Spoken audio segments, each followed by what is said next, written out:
I thought I'd make a couple of videos of my adventures on motorcycles. I've learned to ride about a year ago, passed my CBT about 13 months ago, did the DAS. I've done the IAM since then and covered about 11,000 miles in a year. So a lot of riding, not just in England and not just in sunny weather, but rainy, wind. The only thing I haven't ridden in is ice and snow. If it gets below about 4 degrees, I tend not to take the bike out in the interest of self-preservation more than anything else. And I was going by the guidance of my IAM observer, who was a blood biker. He says whenever it's below 5, he always takes the car because no point not getting to his destination. This video is one that I took a couple of months ago. It's in Portugal, it's in the Algarve, riding through the mountains in an area called Monchique, around Marmaret. It's absolutely beautiful, the weather is great. This was very early in the morning, hence why the sun is so low, but it wasn't too hot at this point. I've hired a MT-07 on this occasion, and it's a bike I'm reasonably familiar with because it's the bike I did my DAS course with. So a little bit nostalgic to get back on the bike that I first learned to ride on, first learned to ride properly on, I suspect, not including the CBT. And I think it's fair to say that it was quite challenging. You can see from the roads that there's lots of twists and turns. The road is quite narrow. You've got low sun just coming into vision there as we come around the corner.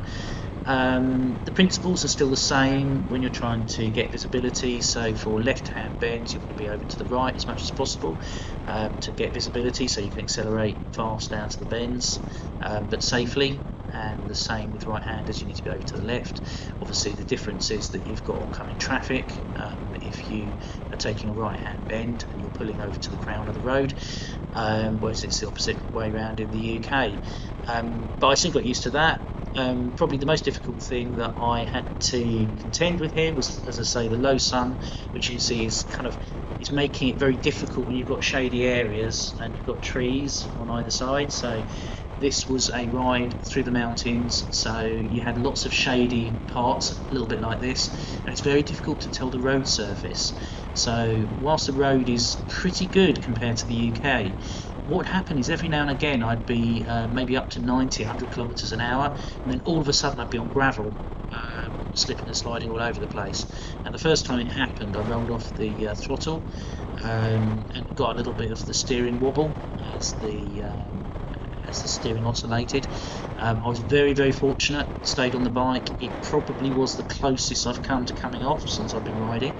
I'm not quite sure what I could have done to avoid it. Possibly better observation and looking at the road surface, not just the corners. That could have helped. The other thing is I probably rolled off the accelerator quite quickly. Didn't touch the brakes, and I think I probably rolled off the throttle too quick, to be fair. But that's one of the things you, I guess, learn from experience, and it's possible there's not much I could have done to prevent that.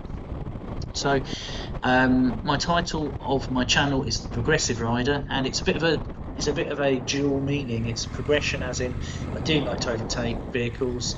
I try and ride as similar to the police as I can, so that's making progress where it's safe to do so, and I probably will make progress where it's at all possible, compared to the IAM philosophy, which is put safety absolute first and don't overtake unless it's absolutely safe to do so. I may overtake in places where maybe it's a little bit tight. I still think it's safe, and I still think a police motorcyclist would go for those overtakes. So I don't like overtaking on double whites. I don't like overtaking unless I can absolutely see what's in front of me. So you'll see here, visibility is obscured by the van.